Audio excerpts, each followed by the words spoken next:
Hello and welcome to our YouTube channel.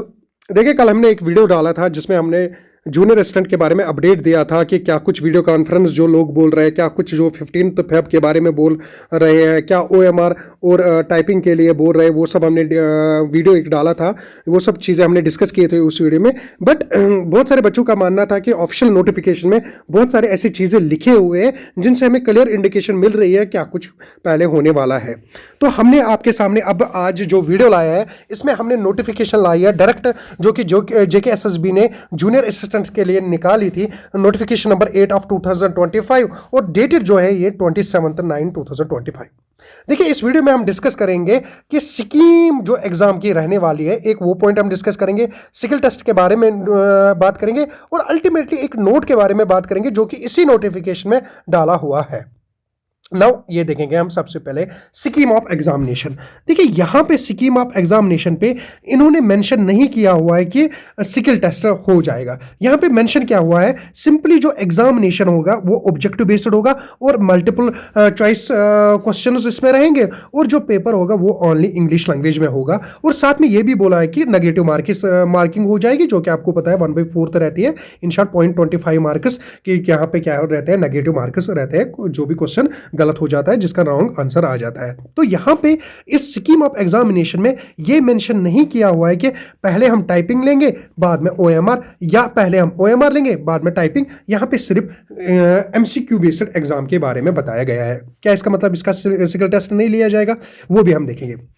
जो ही हम इस पोस्ट पे आ जाएंगे कि जहां पे ब्रेकअप दिया हुआ है कि किस डिपार्टमेंट में कितने पोस्ट है, लाइक मैं यहाँ पे ये वाली बात कर रहा हूँ, जैसे यहाँ पे एग्रीकल्चर प्रोडक्शन डिपार्टमेंट, उसमें हार्टिकल्चर डिपार्टमेंट, यहाँ पे स्केल लिखी हुई है। बाद में यहाँ पे एग्जाम का लिखा हुआ है। सबसे पहले क्या लिखा हुआ है कि आपके जो स्पीड रहनी चाहिए वो 35 वर्ड्स पर मिनट, या तो इसके बराबर होनी चाहिए या इससे ज़्यादा होनी चाहिए। इससे कम होंगे तो आप इसके लिए एलिजिबल नहीं हो। इन शॉर्ट, आपके जो मार्क मतलब इसके लिए आप एलिजिबल ही नहीं हो अगर आपके 35 से कम मार्क्स आते हैं। 35 से ज़्यादा जब आएंगे ना, उसके प्रोपोर्शनल के बेसिस पे आपको मार्क्स मिलेंगे, क्योंकि इसके जो मार्क्स रहेंगे ना वो 20 मार्क्स रहेंगे। और जो वो 20 मार्क्स रहते हैं ना, वो एक्यूरेसी पे भी मिलते हैं, वर्ड्स पर मिनट पे भी मिलते हैं कि क्या कितने मार्क्स अल्टीमेटली इसमें स्कोर करेंगे बच्चे।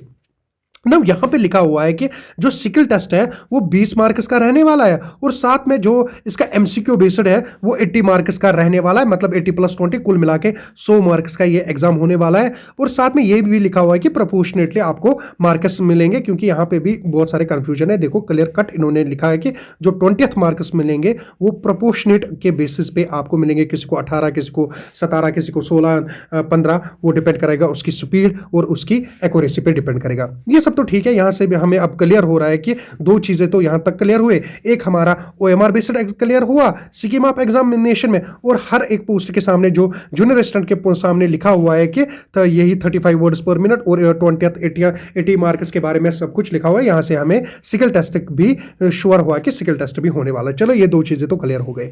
बट अब जो मसला है ना, वो नोट का है जो इन्होंने लास्ट पे डाला है। इसी नोटिफिकेशन को जब आप लास्ट पे चलाओगे जाओगे, एक नोट लिखा हुआ है जहां पे स्टेनोग्राफर एक्स्ट्रा के बारे में भी बात करिए और साथ साथ बात किसके बारे में हुई है, जूनियर असिस्टेंट के बारे में भी बात हुई है यहाँ पे।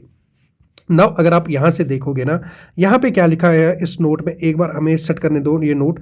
इस नोट में लिखा हुआ है कि जो बच्चे जिन्होंने अप्लाई किया है जूनियर असिस्टेंट पोस्ट के लिए, जिन्होंने अप्लाई किया हुआ है, उनकी जो टाइपिंग स्पीड होनी चाहिए वो 35 वर्ड्स पर मिनट या इससे ज़्यादा होनी चाहिए, और जिनकी एक्यूरेसी कितनी होनी चाहिए, 90% और अबव होनी चाहिए। जब ये क्लियर हो जाएगा उसके बाद क्या लिखते हैं यहाँ पे, अगर आप देखोगे, जो कि जिसकी वजह से कोर्ट में भी चला गया, shall be considered qualified for next stage. देखो, यहाँ पे कुछ बच्चे ना इसको रॉन्गली इंटरप्रेट कर रहे हैं। वो बता रहे हैं नेक्स्ट स्टेज क्या होने वाली, वो बता रहे हैं जिस बच्चे की टाइपिंग सही होगी, टाइपिंग ठीक होगी, उनको ओएमआर लिया जाएगा। यही इसका मतलब है नेक्स्ट स्टेज का, कि जिनका टाइपिंग क्लियर होगा वो ओएमआर में बैठेंगे। बट यहाँ पे नेक्स्ट स्टेज ये भी हो सकती है, क्योंकि जब आपका ओएमआर लिया जाएगा, ओएमआर के बाद जो बच्चे स्किल में बैठेंगे, स्किल में बैठने के बाद जिनको डीवी के लिए बुलाएंगे, बाकी अदर प्रोसेस के लिए बुलाएंगे, उसको भी यहाँ पे हम वो मीनिंग भी निकाल सकते हैं नेक्स्ट स्टेज। क्योंकि यहाँ पे ये क्लियर कट नहीं लिखा हुआ कि एग्जाम के लिए वो बैठेंगे, ओएमआर एग्जाम के लिए बैठेंगे। बैठेंगे। यहाँ पे लिखा हुआ है shall be considered qualified for next stage, और नेक्स्ट स्टेज या तो आपका OMR भी हो सकता है, नेक्स्ट स्टेज आपका DV भी हो सकता है। इन केस अगर आपका पहले टाइपिंग टेस्ट होता है फिर OMR होता है DV, या इन केस आपका पहले OMR होता है फिर टाइपिंग होता है फिर DV होता है, तो यही एक चीज बनी,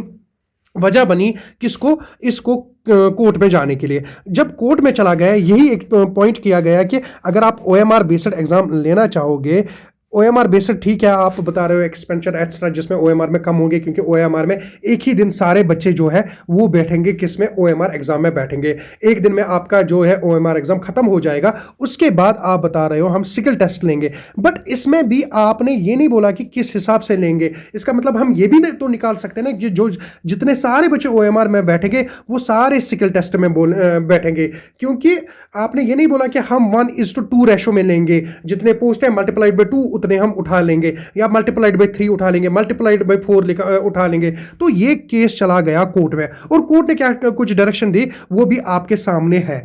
अब हम एक्सपेक्ट क्या कर रहे हैं कि अब कोर्ट के बाद जब डिसीजन आई, और डिसीजन किस तक पहुंची, JKSSB तक पहुंची। अब JKSSB जो कुछ हमें लग रहा है कि नोटिफिकेशन के साथ आ जाएगी, और नोटिफिकेशन में हर चीज को क्लियर किया जाएगा, क्योंकि यहां पे आप ये नहीं कह सकते हो कि पहले OMR ही होना है, जो कि कैलेंडर के हिसाब से लिखा गया है।